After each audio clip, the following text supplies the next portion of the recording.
This group who I told you that just got dropped by Sleeping Bag Records went and joined along with another label, Rock Candy Records, and formed themselves as Boogie Down Production.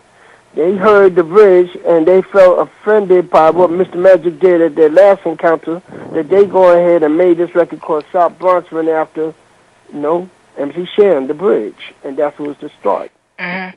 And I had saw on various hip-hop documentaries that KRS once said that you were DJing over in Latin Quarters when he brought you to South Bronx, and the first time you dropped it, the crowd went ballistic and they couldn't get enough of it, and you played it like 4 times straight. Well, for the record, I'm going to give you the real correct meaning about behind that, because I'm not going to take nobody's stardom. Here it is. It was Celebrity Tuesday at Latin Quarters, and Celebrity Tuesday was a night that the Awesome 2 used to have. My man DJ Raul was the person who was on the turntables. Rest in peace, my man Scott LaRock. He came walking in with an acetate, which is a plate of the record, before it was even pressed out to become regular vinyl. He brought it to Raul. He brought the record to Raul. Raul dropped the record. The record came on. Everybody was amazed, excited, everything. Before the record went to the end, Raul, he took the needle off. He said, yo, this is so deaf, I got to play it again. He played that record again. Everybody went crazy. After he finished playing that record, he handed the record back to Scott LaRock. Scott LaRock handed the record to me. He said, this is for you for the radio. All right. UTFO versus Roxanne Shante.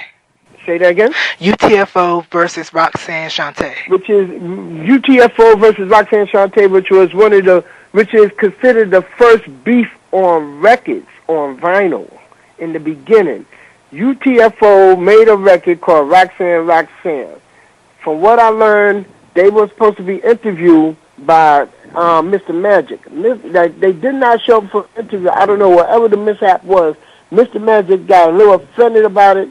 He must have had got Marley to go ahead and find a young lady in Marley neighborhood to go ahead and made a record going after UTFO. He found this young lady and called her Roxanne Shante, and she did an answer to the record Roxanne. Mm-hmm. LL Cool J versus Kool Moe Dee. Here it is. The thing about that, there was a label that came out called Def Jam. Mm-hmm. The very first artist who was ever signed to Def Jam was T. La Rock, with a record called It's Yours. This is the time when Def Jam was joined along with Streetwise Records. When they came out, they was Jazzy J and T. La Rock with the record called It's Yours. Then at that time later on, that's when I think Def Jam was trying to build upon their own. They went after looking for artists, and that's when LL came across to them, and he brought what he had. As he brought what he had, they felt that he would sound too much like T. La Rock. As mind you, T. La Rock is one of the brothers of Special K, who is one of the members of the Treacherous Three. The Treacherous Three that consists of Special K, L.A. Sunshine, and Kool Moe Dee. So during that time, while LL started taking off, they felt that, he bit T. La Rock's style, So they took it offensive, and they, Moe Dee stood up and said, well, I'm going to shoot down LL. Mm-hmm. Now, explain to me the time period back in 1986 when Run DMC came out with Raising Hell and Beastie Boys came out with License to Ill, and I believe that was the first rap record to go #1 on Billboard. I don't remember. It probably was. Explain that time period when hip hop was sort of, starting to cross over. I think that's where it's coming to the mainstream, because when you think about groups like Run DMC, Houdini, Fat Boy, LL, around 83, 84, that was the next level, the next era of hip-hop artists behind the beginners that first came out. By the time when they came out with the album called Raising Hell, which, it made a stamp for Run DMC to be acknowledged mainstream.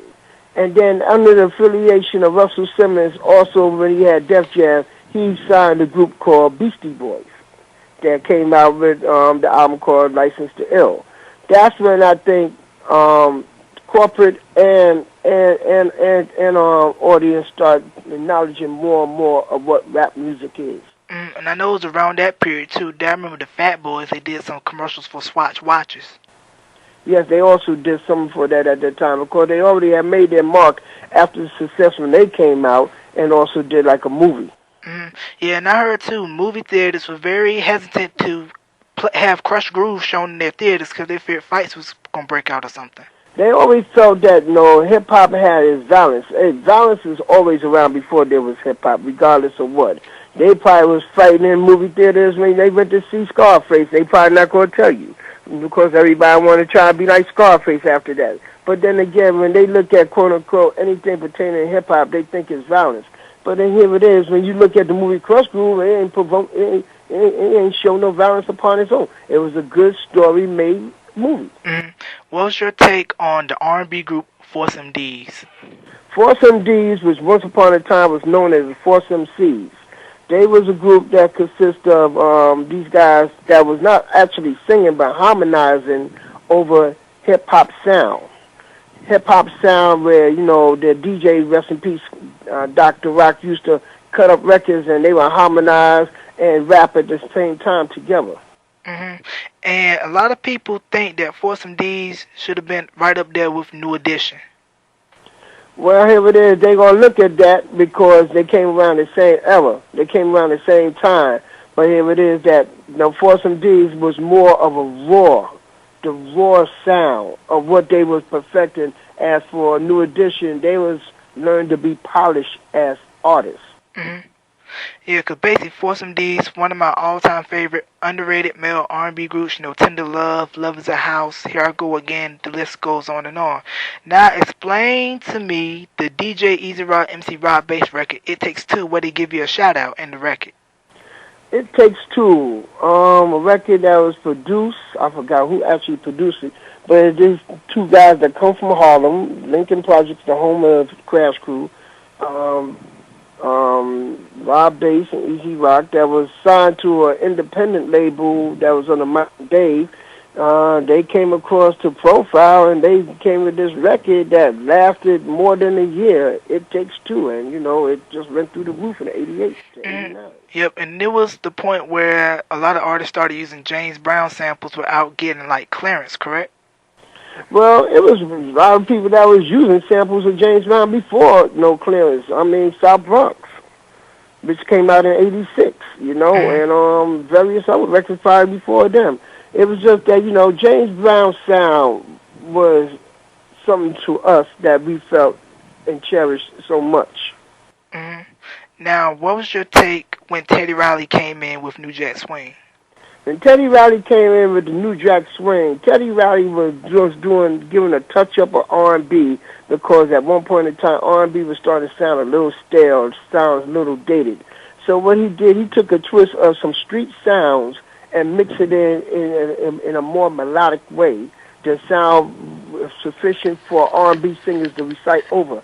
As for Teddy Riley, he was a person that used to go to all the jams in the earlier days that a lot of people did not know, and he also produced a lot of the earlier rap records that people did not know, such as Rap Generation, Classical 2, The Show by Dougie Fresh, Mr. Big Stuff, Heavy D, and several others that, he wasn't getting his credit, but he got his credit once he moved into this thing called the New Jack.